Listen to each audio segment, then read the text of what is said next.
The movie begins in a Japanese hospital, where a heartwarming story unfolds. It's about two women facing big decisions in their lives. One is Nini Kawa, a caring mother deeply focused on her son's school entrance exam. The other is Matsuri Takabayashi, a 20-year-old who recently learned she has only 10 years to live. By chance, these two women meet in the hospital. Nini Kawa is dealing with a serious illness but remains positive. She has a loving family with a devoted husband and a beloved child. Instead of worrying about her upcoming farewell, she cherishes every moment. Matsuri, on the other hand, faces a different path. She's in a wheelchair, connected to medical devices, and struggles to envision a happy future. Finding a life partner or becoming a mother seems nearly impossible. Her dreams of college and a career have lost their importance. She questions if life is worth living when it's so short.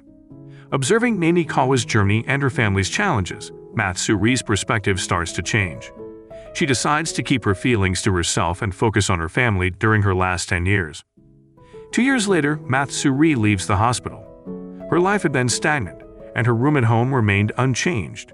She briefly recalls her past hopes and dreams, but the reality of her illness lingers, making her world gloomy. Matsuri hides her struggles from her family and friends, acting like everything is normal.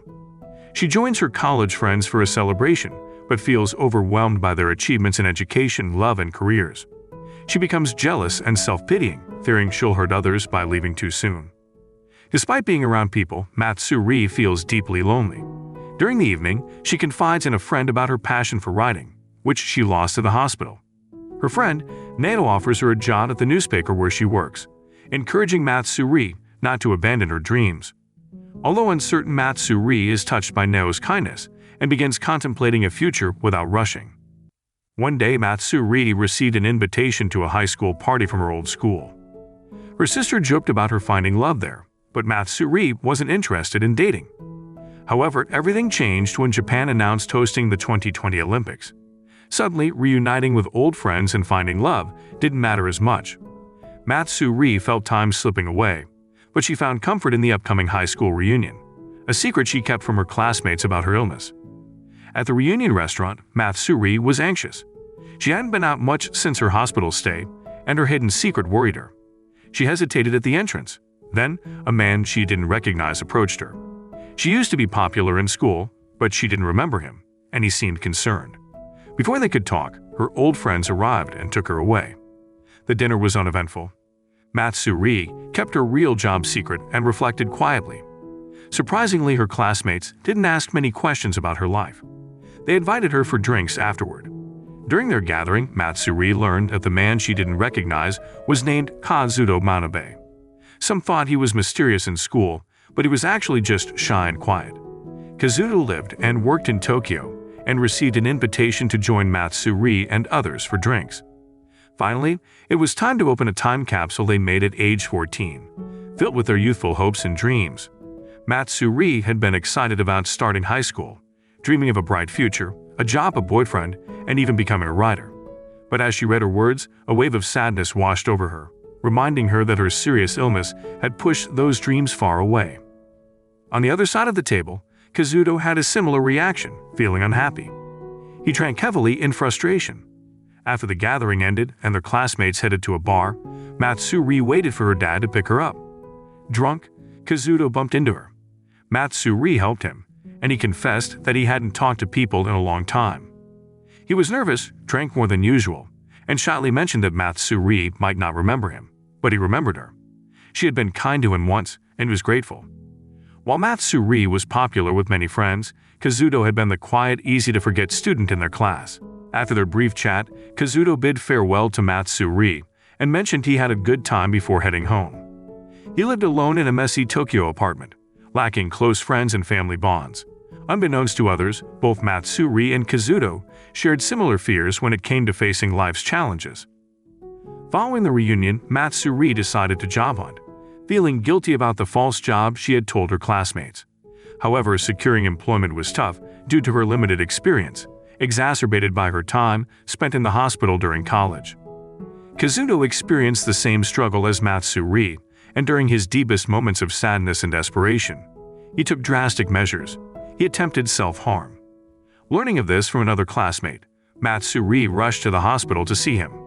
Strangely, even Kazuto's parents didn't come. They asked another classmate named Takeru to go instead and help. When Takeru inquired about Kazuto's actions and why he felt so profoundly miserable, Kazuto couldn't find words to express his pain. His sorrow was overwhelming and hard to describe. He could only mention being kicked out by his parents and losing his recent job. As Kazuto talked about the high school reunion, Matsuri listened quietly, realizing that everyone, except Kazuto, seemed happy and content with life. She felt the same when she went home that day, as if the world was progressing while she remained stuck in the past or lost in her thoughts. Although they shared similar feelings, their situations were different. Deep inside, Matsuri longed for a life free from the constant reminder of her impending death. She wished for the dreams she had at 14 to come true, without worrying about when she would pass away. Kazuto, despite his loneliness and sadness, had the potential to change his circumstances. But his desperate actions were something Matsuri couldn't condone. She gently told Kazuto that what he did was truly unfair, and then she left the hospital with tears in her eyes. A few days later, while Matsuri was at the hospital for a checkup, she bumped into Kazuto. They had argued the last time they spoke, so it surprised him to see her. He cared about her and invited her to meet for drinks with Takeru, hoping she was okay now. Surprisingly, Matsuri agreed to the invitation, although she didn't expect to. Takeru was the most talkative during their meeting, bringing a cheerful atmosphere compared to Kazuto and Matsuri, who often seemed sad. Takeru's goal was to mend the issues between Kazuto and Matsuri. He even encouraged Kazuto to apologize, even though they didn't fully understand why Matsuri had been upset before. Takeru left them alone to try and apologize to each other. Kazuto felt guilty about his previous hurtful words and actions towards Matsuri in the hospital. He thought maybe Matsuri's mom was ill, which had made her more sensitive to his problems. Matsuri chose not to correct him and decided to keep her illness a secret from people in her past to avoid special treatment. After an awkward start, their evening improved and Matsuri started enjoying their time together. While walking to the train station, they had a private talk in a garden with beautiful cherry blossoms. Matsuri took out her camera and explained her love for capturing happy moments as memories. This made Kazuto reflect on his own life dreams. From that moment, Kazuto began a journey of self-discovery, feeling a connection with Matsuri because they both felt lost. Matsuri encouraged him to do his best, just as she aspired to do. Kazuto didn't realize the impact he had on Matsuri. She used to think her life was unfair, with everyone else facing their problems. But thanks to Kazuto, she felt less alone and found the friends she needed. As time passed, Matsuri started a new chapter in her life, pursuing a writing career. Kazuto also followed her advice, getting a job at a bar and improving his messy apartment. Their lives improved and they spent more time together, enjoying drinks, beach trips with friends, and picnics. Gradually, Matsuri started seeing Kazuto differently. Her days became more exciting, and she felt more alive than she had in years. Going out and having fun without constantly worrying about her illness gave her a much-needed break from her concerns about the future. A year passed and Matsuri seemed happy most of the time, but there was a danger in being too distracted. Sometimes she'd remember her illness and feel sad, though not as much as before. One day, while having fun with friends, Kazuto gathered the courage to hold Matsuri's hand. It was the first time they showed their feelings for each other. Matsuri really liked Kazuto, and he had helped her not feel so lonely. But she remembered her promise not to fall in love, making her decision difficult. To protect Kazuto from getting hurt, she gently let go of his hand, leaving him feeling sad. 3 years later, Matsuri's sister got married and moved out. The wedding was beautiful, but behind her smile, Matsuri hid her inner sadness. It reminded her of her illness and unfulfilled dreams. She was deeply in love with Kazuto, but she kept her illness and hidden sadness a secret from him. As Matsuri's illness worsened, she had to change her medicine and felt weaker. Kazuto, not wanting to lose her without knowing her true feelings, asked for an honest talk and confessed his love. This surprised and upset Matsuri, fearing he couldn't understand her situation. She didn't want to reveal the truth, afraid he'd regret getting closer to her when she eventually passed away. During their emotional conversation, Matsuri became anxious and fell ill, collapsing in a park. Kazuto rushed her to the hospital for help. In the hospital, Kazuto discovered how seriously ill Matsuri was. When she woke up, He tried to talk to her, but Matsuri distanced herself. She knew that if she allowed herself to love Kazuto, he might change his life for her. She couldn't bear the thought of him being sad and alone after she was gone. She didn't want her death to burden him. So, with heavy heart, Matsuri made a difficult choice. She asked Kazuto to stay away and not come back. Although he didn't want to, he respected her wishes and left. Matsuri was left alone and couldn't stop crying. She had to let go of the person she loved most. Life felt unfair, and her sadness grew.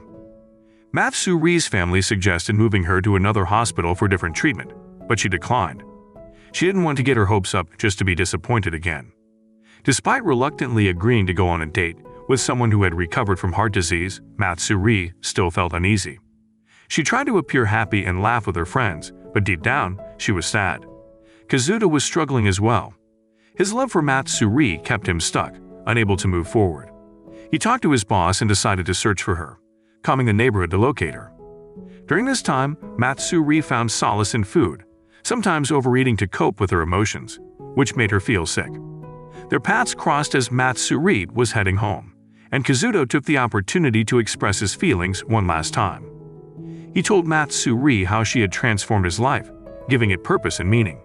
She had inspired him to live life fully and strive for success. Their strong connection made it impossible for him to let her go, and he pleaded with her to accept his love. Matsuri, lacking the strength to reject him again, finally agreed, giving them a chance to be together. Their relationship grew stronger, filled with love, understanding, and acceptance. Matsuri drew strength from being with Kazuto and sought alternative treatments to extend her life. She also started writing a novel about her journey. 2 years passed, marked by love in their relationship. However, Matsuri's deteriorating health was a constant concern, and she struggled daily.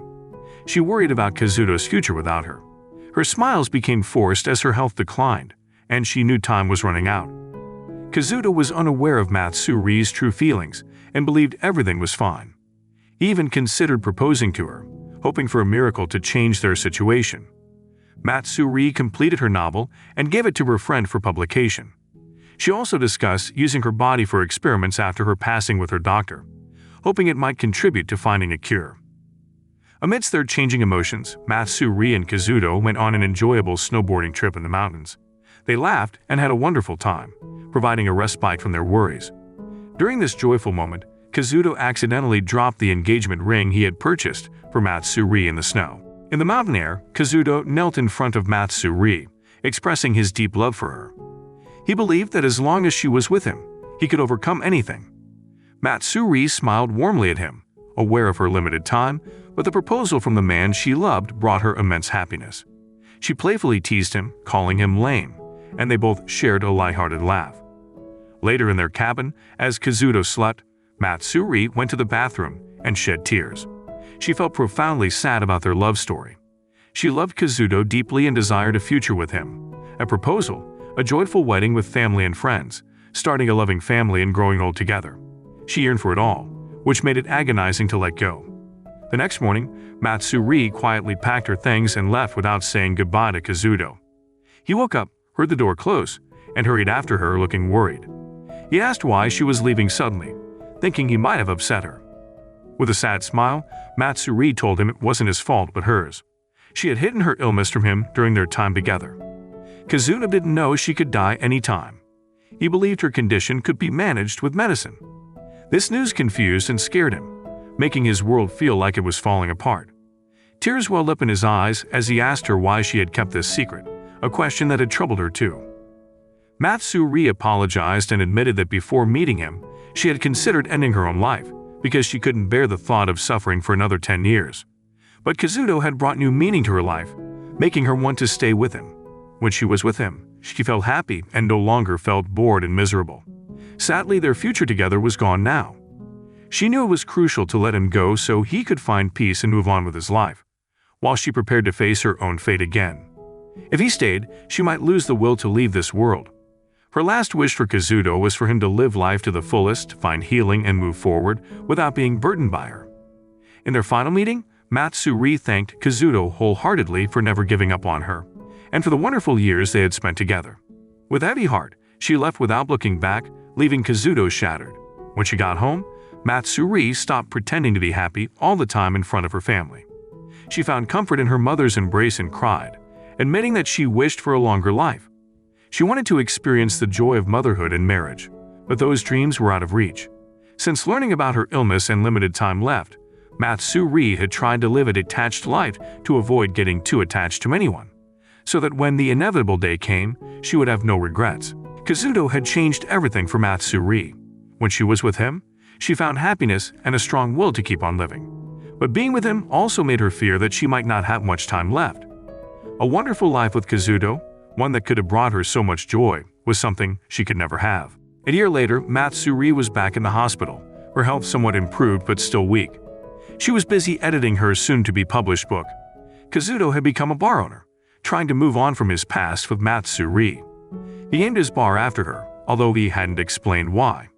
Encouraged by his boss, he contemplated reaching out to Matsuri again, feeling nervous and uncertain about what to do. While Matsuri finished her book, her sister shared the news of her pregnancy. Matsuri hoped to hold her nephew or niece before her time ran out. At the grand opening of Kazuto's bar, Nao gave him a copy of Matsuri's book, surprising him because he didn't know she had been writing it secretly. In her hospital room, Matsuri watched her videos one last time, including a special one from their first outing together.